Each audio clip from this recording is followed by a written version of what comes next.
سرخط مهمترین خبرها: بانک اسلامی رشد برای روغن 150 میلیون دلار می‌دهد.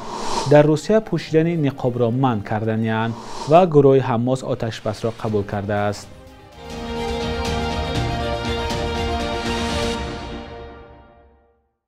درود بینندگان عزیز، با آخرین خبرهای تاجیکستان و جهان در خدمت شما هستیم.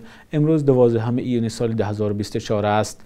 مقامات انتظامی آمریکا 8 مهاجر زاده تاجیکستان را در 3 شهر لس آنجلس، نیویورک و فیلادلفیا بازداشت کردند.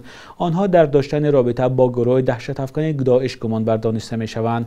چند شبکه تلویزیونی آمریکا از جمله ABC نیوز روز 11 ایون به نقل از منبع‌های خود در مقامات انتظامی آمریکا در این باره خبر دادند. به گفته منبع آنها، تفتیش اولیه بازداشت شده ها در مرز هیچ خطری را آشکار نکرده است، بنابراین به آنها اجازه دادند که وارد آمریکا شوند. گفته می شود که عین زمان مقامات به اخراج آنها از قلمرو آمریکا تلاش دارند، چون برای اثبات گناه آنها در تروریسم دلایل کافی در دست نیست. به نوشته این رسانه، عین حال گمانبران در بازداشتگاه اداره مهاجرت نگهداری می شوند. عملیات بازداشت در هماهنگی با شاخه مبارزه با تروریسم خدمات فدرالی کشفی آمریکا صورت گرفته است. در 2 سال اخیر صدها مهاجر از تاجیکستان توسط مکزیک وارد آمریکا شده از این کشور خواستار پناهندگی شدند، اما اخیراً مقامات آمریکا شرایط ورود مهاجران به این کشور را سخت‌تر کردند. از جمله پرزیدنت بایدن هفته قبل دستور داد که مهاجرانی که از مرز غیر قانونی عبور می‌کنند در حال اخراج شوند. قبلا افسران اداره مهاجرت حق اخراج مهاجران را نداشتند و تنها دادگاه چنین حکم صادر می‌کرد. بانک اسلامی رشد برنامه جدا کردن 150 میلیون دلار را برای ساختمان نیروگاه روغن تصدیق کرده است. در این باره محمد الجسر، پرزیدنت گروه بانک اسلامی رشد، 11 ایون در کنفرانس آب در دوشنبه خبر داد. پرزیدنت بانک اسلامی رشد گفت بنیاد نیروگاه روغن امکان می‌دهد که نه تنها تاجیکستان بلکه احتیاج کشورهای دیگری آسیای مرکزی با برق تامین شود. اما محمد الجسر درباره شرط و شرایط مبلغی که برای ساختمان روغن می‌دهند چیزی نگفت. جانب تاجیکستان هم در این باره صحبت نمی کند. معلوم نیست که 150 میلیون دلار برای چند سال و با چقدر بهره به دوشنبه داده می شود. درباره جدا شدن این مبلغ از سوی بانک اسلامی رشد برای ساختمان نیروگاه روغن آخر ماه اپریل خبرها نشر شد. حالا مدیر این مؤسسه مالی بین المللی می گوید جدا شدن این مبلغ برای تاجیکستان تصویب شده است. ماه اپریل تاجیکستان از بانک جهانی هم درخواست کرده بود که در بنیاد نیروگاه روغن سرمایه گذاری کند. تا این وقت دوچرخه یا اگریگات نیروگاه روغن به کار درآمده، ولی تاجیکستان برای ادامه ساختمان آن به سرمایه بزرگ احتیاج دارد. 2 وکیل دومه دولتی روسیه لایحه قانون درباره منع پوشیدن نقاب را به حکومت این کشور فرستادند. این قانون شخصان را برای پوشیدن روی تا 30,000 روبل جریمه می‌کند. لایحه قانون را 2 وکیل دومه دولتی از حزب کمونیستی روسیه تهیه کردند. میخائیل ماتویت، یک از مؤلفان طرح، 11 ایون در تلگرام نوشت: من و همکارم سرگئی ابوخوف لایحه قانون درباره پوشیدن منع روی را آماده کرده به حکومت روسیه پیشنهاد کرده. در لایحه قانون آمده است پوشیدن روی تنها با سبب‌های طبی، کار در شرایط زمستان و در عید و جشن‌ها ممکن است. و غیر از این لایحه قانون پوشیدن کلاه‌های تابستانه و عینک آفتابی را نیز اجازه داده است. در حالت‌های دیگر برای پوشیدن روی از جمله پوشیدن نقاب از 10 تا 30,000 روبل جریمه پیش بینی شده است. هنوز معلوم نیست که حکومت روسیه به این طرح قانون چه واکنش نشان می‌دهد. قبلا مفتی مسکو ایلدار علاءالدینوف از پیامدهای منع نقاب در روسیه هشدار داده گفت: منع نقاب می‌تواند باعث خشم مسلمانان روسیه گردیده در جامعه منابع نوی تشنج را به وجود آورد و کوشش منع پوشیدن نقاب را یک عمل آشکار نقض معیارهای قانون دنیوی و کنستیتوسیون نامید. برمیگردیم به تاجیکستان. دوام یک ماه اخیر نرخ گوشت در بازارهای کشور بالا رفته است. در بعضی بازارهای شهر دوشنبه حالا نرخ 1 کیلو گوشت گاو از 80 سومانی هم زیادتر است. نرخ گوشت گوسفند و بز نیز از این هم گرانتر می باشد. فروشنده ها سبب گران شدن گوشت را به منع چارواداری در اطراف دوشنبه ربط می دهند. چند فروشنده در صحبت بدون میکروفون گفتند قبلا در منطقه های اطراف دوشنبه که به ناحیه رودکی شامل می شد ساکنان چاروا پرورش کرده و بازار می برآوردند، ولی بعد همراه شدن این منطقه ها به شهر دوشنبه و سخت‌تر شدن نظارت از بالای منع پرورش چاروا و گفته فروشنده ها چاروا کمچین شده، نرخ گوشت هم بالا رفت. برنامه غذایی سازمان ملل که نرخ محصولات را در بازارهای تاجیکستان نظارت می‌کند نوشته است نرخ 1 کیلوگرم گوشت در دوشنبه قریب 79، در خوجند 65، باختر قریب 78، کولوب 69 و در خاروق 64 سامانی بوده است. بینندگان عزیز، نرخ گوشت در جای زیست شما چقدر است؟ می توانید در زیر برنامه نویسید. تلاش‌ها برای ادامه استخراج نفت در یک ناحیه تاجیکستان ناکام شده است. مقامات ناحیه بلجوان میگویند که ذخیره نفت چقور رفته است و برای همین استخراجش دیگر فایده آور نیست. ادامه موضوع در گزارش همکارم محمود جان رحمتزاده از شهر کولوب. تجهیزات آهنی که تا سال 2005 از قعر زمین نفت استخراج میکرد، اکنون برای برآوردن آب استفاده می شود. مقامات اعتراف کردند که ذخیره های نفتی در دامنکوهای بلجوان پایان رفته است. با گفته رئیس ناحیه بلجوان، برای برآوردن نفت باید زمین را تا 6000 متر کافت. انیق کردن در این کنی پاتینک رو که در این بالایی که می‌هست در اونجا چطور گفته گذاشتم باید که اگر که ما خواهیم که ذخیره بیاوریم، یعنی که همون خراجاتی که میکنن برای یک چاه را پرما کردن و ناساسا میمونن، دیگر تجهیزات میمونن، باید که خیلی روی پوش کند 6000 متر کنیم و ذخیره همون زیاد باشد. چاه‌های نفت را در بلجوان زمان شوروی پیدا و به استحصال آن پرداخته بودند. حالا چقوری چاه‌ها از 1800 تا 2400 متر را تشکیل می‌دهد. تجهیزات بازمانده از زمان شوروی فرسوده شده اند.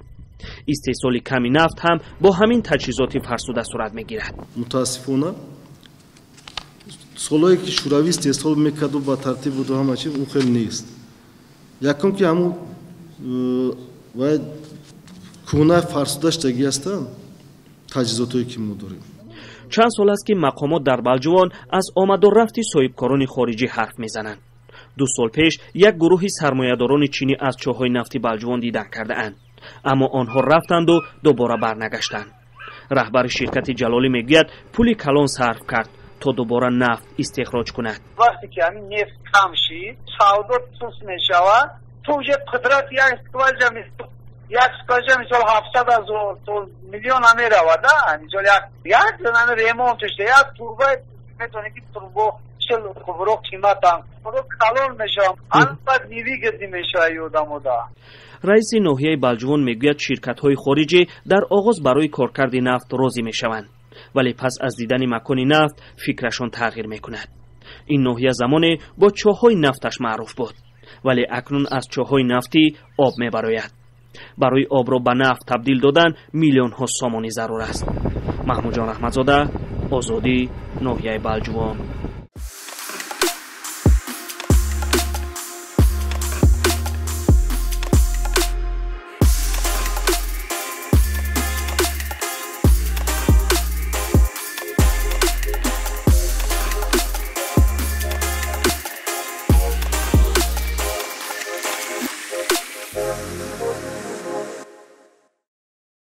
گروه فلسطینی حماس به قطعنامه شورای امنیت سازمان ملل درباره پایان جنگ در نوار غزه رازگی داده است. در این باره خبرگزاری رایترز با تکیه بر رهبریت این گروه خبر داده است. منبع از قبل رهبران حماس نوشته است که این گروه آماده است جزئیات قطعنامه شورای امنیت سازمان ملل را بررسی کند.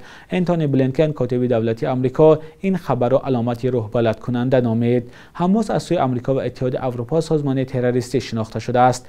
قطر و مصر هم گفتند که از حماس در رابطه با قطعنامه شورای امنیت پاسخ رسمی گرفتند. با گفته این دو کشور که میانه‌رو گفتگو هستند، حماس و متحد فلسطینی آن گروه جهاد اسلامی روز سه‌شنبه در یک بیانیه مشترک آمادگی خود را برای رسیدن به توافق برای ختم جنگ در نوار غزه اظهار کردند. شورای امنیت سازمان ملل 10 می قطعنامه پیشنهادی آمریکا برای آتش‌بس در جنگ بین حماس و اسرائیل را با 14 رأی طرفدار قبول کرد. این قطعنامه از پیشنهاد نوی آتش‌بس رئیس جمهور آمریکا حمایت می‌کند. طرحی که اشاره شده است که اسرائیل آن را پذیرفته و در ادامه از حماس می‌خواهد آن را بپذیرد.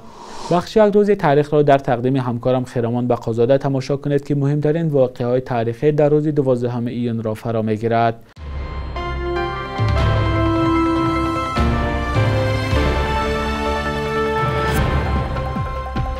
12 ایون سال 1990 در حالی که اتحاد شوروی آخرین نفسش را میکشید، قانون نوی مطبوعات قبول شد که از جمله سانسور یا سنزور تا آن زمان دوامی نزدیک 70 سال عمل کننده را بیکار کرد. در یک سال بعدش در حدود SSSR بیش از 1800 روزنامه و مجله نو به قید گرفته شد. در دهه 1990 در تاجیکستان هم روزنامه‌های تازه از قبیل چراغ روز، عدالت، هفتگنج، رستاخیز، جام جمع، سخن، ندای رنجبر، گل از تاجیکستان و دیگرها تأسیس یافتند که هر یک برای پوشش مسائل داغ جامعه سهمگذار شد. 12 ایون با تشبث سازمان ملل متحد روزی مبارزه با کار کودک اعلان شده است که مقصدش ایجاد امنیت اجتماعی کودکان و تأمین حقوق آنها به کار و زندگی است. نزدیک 3.1 یا 1.5 میلیارد کودک در جهان حمایت اجتماعی ندارند و تاجیکستان با وجود قانون‌های تأمین کننده حقوق کودکش به گروهی کشورهای داخل می شود که هزارها نابالغش مجبورند برای تأمین روزی خود و عائله در بازار سیاهی کار مشقت کشند. روز 12 ایون سال 2016 ادوکات اسحاق تبر وکیل دفاع صاحبکار زندانی زید سعیدов درگذشت. طبیبان سبب مرگ حقوقشناس 61 ساله را سکته قلبی گفتند، ولی به باور نزدیکانش حکم 29 سال زندان زیر حمایه‌اش و بعد این حبس شدن دو پسر خود حقوقشناس معروف به سلامتی او تأثیر سنگین گذاشت. تبرف را از وکیلان سرسپرده کسب و قانون میشناسند. صبح امروز در بانک تجارتی تاجیکستان 1000 روبل روسیه به اکثر 19120 تومان برابر است. 100 دلار آمریکایی باشد تا 1067 تومان ارزش دارد. قرب رسمی بانک ملی تاجیکستان برای امروز چنین تعیین شده است.